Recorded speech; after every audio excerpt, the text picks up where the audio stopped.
Sehpedia, we mapped 10 historical cities of India along their built and cultural heritage routes. We feel great pleasure in introducing this work today in the form of booklets for you. Recently, we launched the Interglobe Heritage Fellowships to bring to attention lesser-known heritage and the layered nuances of conservation. Indigo Reach is the CSR arm of Interglobe Aviation Limited. It has done heritage conservation work in two. The first walk should be hosted in the historic city of Prayagraj in the month of December.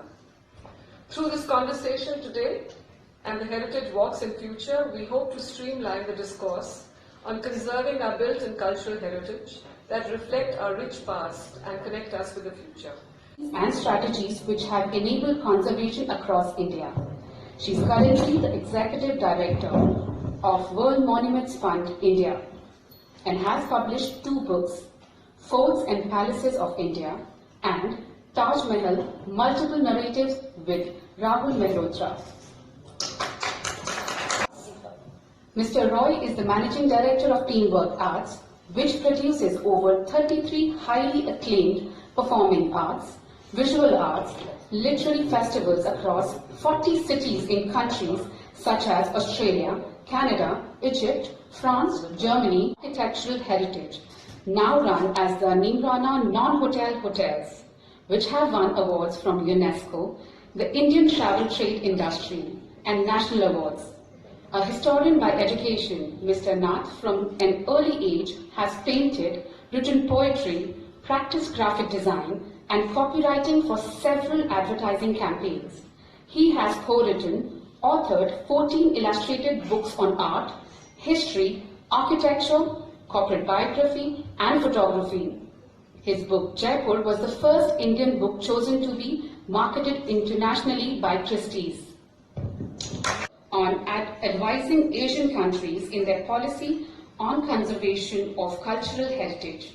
She has developed and coordinated various UNESCO flagship projects for cultural heritage sites in Asia. She has also pioneered the exploration of unknown areas for cultural heritage, such as Siberia, and implemented the first UNESCO project in cultural heritage in Siberia. And these monuments, Archaeological Survey of India recognized monuments. These monuments are not like 100-year-old, 200-year-old. There are numerous monuments.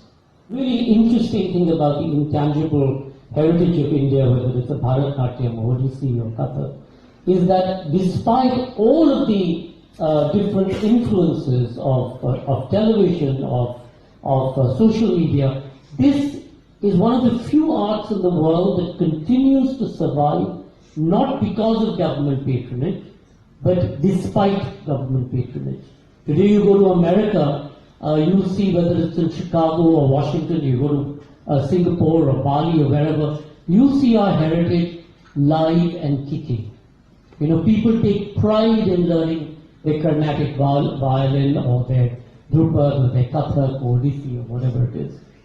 I think what we need to look at when you're talking about, what is its input, if we lose cultural identity, we lose our sense of being. Today, even as people start migrating, you migrate out of your village. Respect to their forefathers, and that's our culture. We are deeply respectful of our forefathers.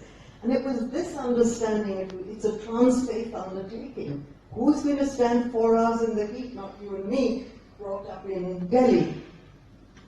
But that's where it's happening, and that's where I think we need to understand that that's where we need to speak.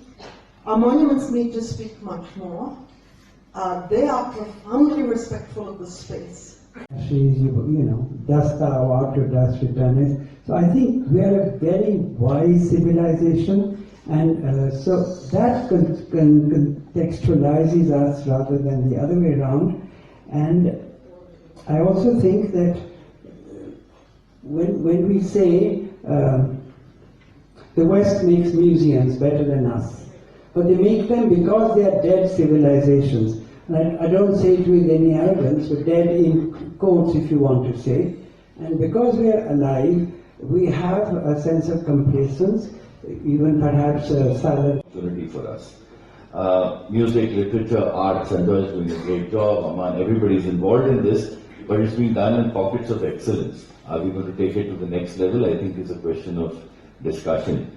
But amongst all of this, there is one very important factor which we all should not lose sight of, and that is people.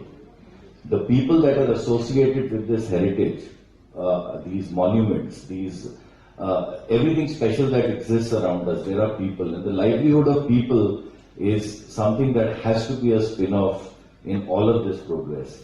UNESCO heritage, along with the creativity, have always been the driving force for culture sector's programs.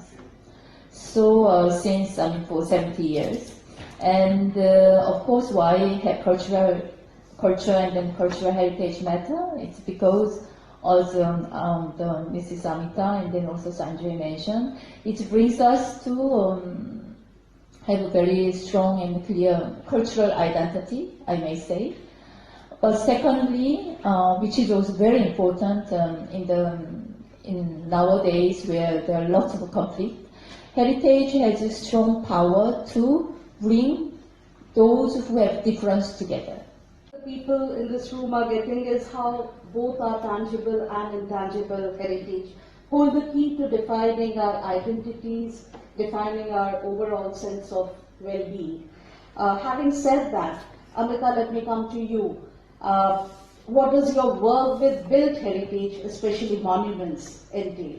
And I'm now going deeper, and I'm going to ask specific questions to each one.